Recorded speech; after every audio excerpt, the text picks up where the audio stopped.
மாண்புமிகு தமிழக முதல்வர் அவர்கள் தமிழ்நாட்டில் ஒரு பெரிய மாற்றங்கள் உருவாக்கப்பட வேண்டும் என்று மனதார மட்டுமல்ல செயல் வடிவத்தில் செயல்படுத்த வேண்டும் என்பதுதான் அவருடைய எண்ண பிரதிபலிப்பாக இருக்கிறது. இந்த அரசு என்ன செய்ய போகிறது என்று சிலர் கேட்கக்கூடும். முதலுடைய மனிதநேயத்தை பார்க்கின்ற போது திறந்த மனத்தோடு எல்லோரும் எல்லாம் பெற வேண்டும் என்ற நோக்கத்தோடு தான் நம்முடைய அரசு செயல்படுத்தி கொண்டிருக்கிறது என்று நீங்கள் காணுகிறீர்கள். நாளொரு மேனியும் ஒவ்வொரு அறிவிப்பை பார்க்கின்ற போது அடித்தட்டு மக்கள், விவசாயிகள் எண்ணற்ற திட்டங்களை உடனுக்குடன் நிறைவேற்ற வேண்டும் என்ற நோக்கத்தோடு தான் பல்வேறு அறிவிப்புகள் வந்து கொண்டிருக்கிறது. அடிப்படையில் நேற்றைய தினம் இந்த பொறுப்பேற்றதற்கு பிறகு நம்முடைய தலைமை கூடுதல் செயலர் CRA, துறையின் செயலர் மற்றும் ஆணையரோடு கலந்து பேசி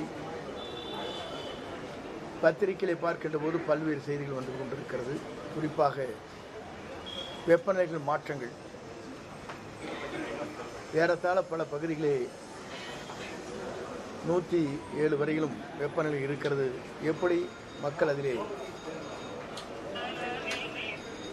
என்ன அறிவுரைகள் வழங்கப்பட வேண்டும் என்பது நம்முடைய வடமேற்கு பருவமழை என்பது இன்னும் ஒரு வார காலத்தில் தென்கிழக்கு பருவமழை ஒரு வார காலத்திற்குள்ளே வரும் நிலையில் அதை எப்படி எதிர்கொள்வது என்ற முறையில் அந்த பணிகளை எப்படி ஆற்றலாம் என்பதும் மக்களுக்கு கிடைக்க வேண்டிய வருவாய்த்துறையின் மூலமாக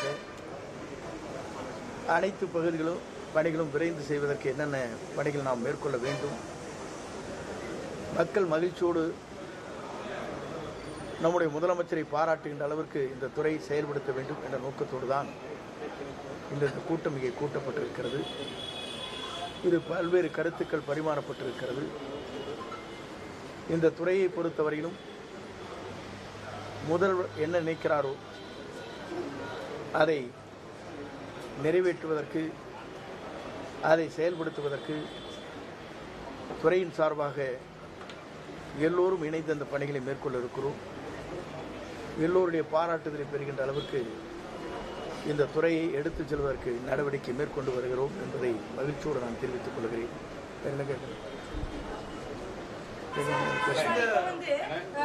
இந்த டைம்லயே வந்து நிறைய பவர் கட் அதிகமா இருக்குது. மழைக்காலங்கள் போன்ற நேரத்துல இன்னும் அதிகமா இருக்கும். அப்ப இந்த துறையும் மின்சாரத்துறையும் எந்த அளவுக்கு இன்னும் சரியா செயல்பட வேண்டிய தேவைகள் இருக்குது? இந்த பொதுவாக மழை காலங்களில் எப்படி மின்சாரத்துறை இயக்க வேண்டும் என்பது மின்சாரத்துறையினுடைய அமைச்சர் அதற்கான பதிலை கொடுப்பார்கள். நீங்கள் சொன்ன கேள்விகளுக்கு அந்த துறையின் அமைச்சரோடு கலந்து இது போன்ற தடைகள் வராமல் பார்த்துக் கொள்வதற்கு முதலமைச்சருடைய ஆணையை பெற்று நடவடிக்கை மேற்கொள்ளப்படும். சார், இப்போ பள்ளிகள் திறந்து கல்லூரிகளுக்கு போகிறாங்க மாணவர்கள், அவர்களுக்குரிய சான்றிதழ் கிடைக்க என்ன நடவடிக்கை எடுக்கிறோம்? நிறைய சான்றிதழ்கள் வந்து வருவாய்த்துறையில் தேக்கமாக இருக்குது. அது எப்படி நிறைவேற்றப்படும்? பள்ளிகளுக்கு செல்கிற, கல்லூரிக்கு செல்கிற குழந்தைகள் அனைவருக்குமே ஒரு ஆணை பிறப்பிக்கப்பட்டிருக்கிறது. பள்ளிக்கு செல்கிற குழந்தைகள் அங்கேயே சென்று சான்றிதழ் வழங்குவதற்கான ஆணைகள் பிறப்பிக்கப்பட்டிருக்கிறது. அந்த பணிகளையும் நாம் விரைந்து செய்வதற்கு நடவடிக்கை மேற்கொண்டிருக்கிறோம்.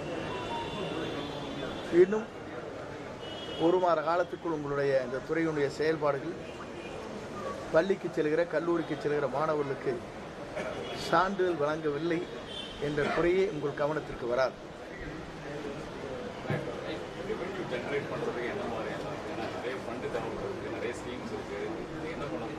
அதை பொறுத்தவரையிலும் நிதித்துறை பல்வேறு ஆலோசனை சொல்வார்கள். முதலமைச்சரிடத்திலே உங்களுக்கு தெரியும் எங்கெங்கே லீக்கேஜ் இருக்குன்னு. லீக்கேஜ் சரி பண்ணால் போதும். துறையில் இல்லை, எல்லா இடத்துலையும் நீங்கள் பார்க்கக்கூடும். ஏன்னு சொன்னால் நிதி சிந்தாமல் சிதறாமல் துறையின் சார்பாக செயல்படுகிற போது இது போன்ற குறைபாடுகள் நீங்கள் சொல்வதைப் போல அதை நிவர்த்தி செய்ய முடியும் என்பதுதான் நம்முடைய முதலமைச்சருடைய கனவு.